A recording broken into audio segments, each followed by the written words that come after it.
وَإِذَا سَأَلَكَ عِبَادِي عَنِّي فَإِنِّي قَرِيبٌ أُجِيبُ دَعْوَةَ الدَّاعِ إِذَا دَعَانِ۔ اور اے پیغمبر، جب تم سے میرے بندے میرے بارے میں دریافت کریں تو انہیں معلوم ہو کہ میں تو تمہارے پاس ہی ہوں۔ جب کوئی پکارنے والا مجھے پکارتا ہے تو میں اس کی دعا قبول کرتا ہوں۔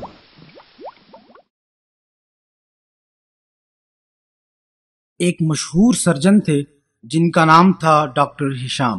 وہ جلدی سے ہوائی اڈے پر پہنچے تاکہ ایک بین الاقوامی علمی کانفرنس میں شرکت کر سکیں، جس میں انہیں میڈیکل کی فیلڈ میں حاصل ہونے والی اہم کامیابیوں پر اعزازات سے نوازا جانا تھا۔ پرواز شروع ہونے کے کچھ ہی دیر بعد اچانک یہ اعلان کیا گیا کہ آسمانی بجلی گرنے کی وجہ سے جہاز میں خرابی واقع ہو گئی ہے، اس لیے ہنگامی طور پر جہاز قریبی ہوائی اڈے پر لینڈ کرے گا۔ ڈاکٹر نے ہوائی اڈے پر انفارمیشن آفیسر سے بات کرتے ہوئے کہا، میں ایک انٹرنیشنل ڈاکٹر ہوں، میرا ہر منٹ لوگوں کی جانوں کے برابر ہے، اور آپ یہ چاہتے ہیں کہ میں 16 گھنٹے جہاز کے انتظار میں بیٹھا رہوں؟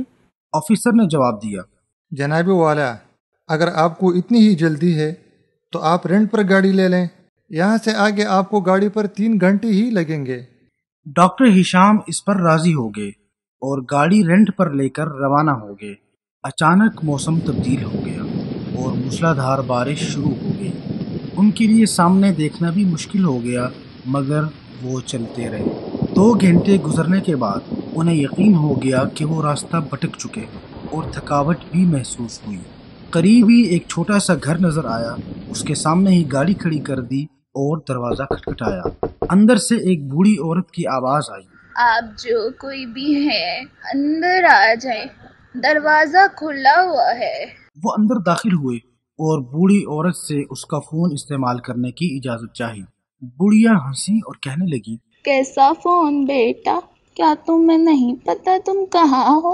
یہاں نہ بجلی ہے نہ ٹیلی فون، لیکن تم بیٹھو اور ذرا آرام کرو، ایک کپ گرما گرم چائے پی لو، کھانا بھی پڑا ہوا ہے وہ بھی کھا لو تاکہ تمہاری جان میں جان آ جائے۔ ڈاکٹر ہشام نے بڑھیا کا شکریہ ادا کیا اور کھانا کھانے لگے، جبکہ بڑھیا نماز اور دعا میں مشغول ہو گئی۔ اچانک ڈاکٹر صاحب کی نظر ایک چھوٹے بچے پر پڑی جو بڑھیا کے قریب چارپائی پر بے سود پڑا سو رہا تھا، اور وہ بڑھیا ہر 2 نمازوں کے درمیان اسے ہلاتی۔ بوڑھی عورت کافی دیر نماز اور دعا میں مشغول رہی۔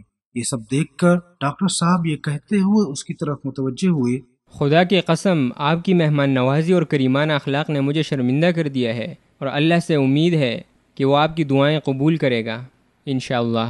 بڑھیا بولی، اے بیٹے، تم مسافر ہو جس کے ساتھ حسن سلوک کا اللہ نے حکم دیا ہے، اور رہی بات میری دعاؤں کی تو اللہ تعالیٰ نے میری ایک دعا کے علاوہ تمام دعائیں قبول کر لی ہیں۔ یہ سن کر ڈاکٹر ہشام بولے، وہ کون سی دعا ہے جو ابھی تک قبول نہیں ہوئی؟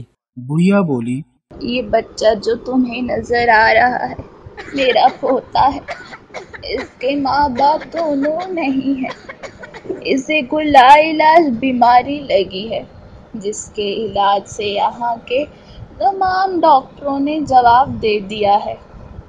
مجھے کسی نے بتایا ہے کہ ایک بڑا سرجن اس کا علاج کر لے گا، اس کا نام ڈاکٹر ہشام ہے، لیکن وہ یہاں سے بہت دور رہتا ہے۔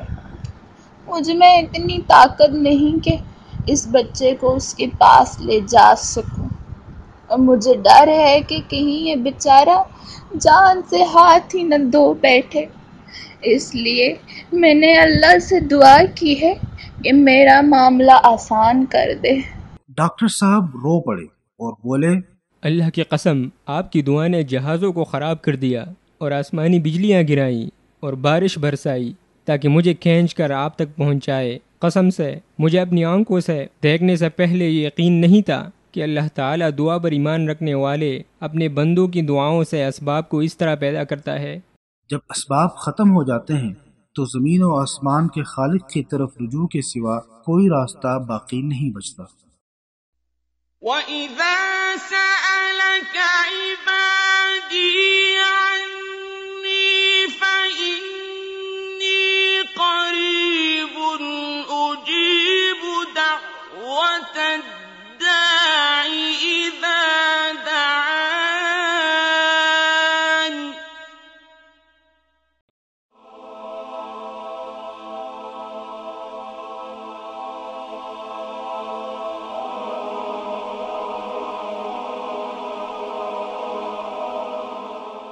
ایمان کی کرن، ہدایت کی شمع، رسالہ اردو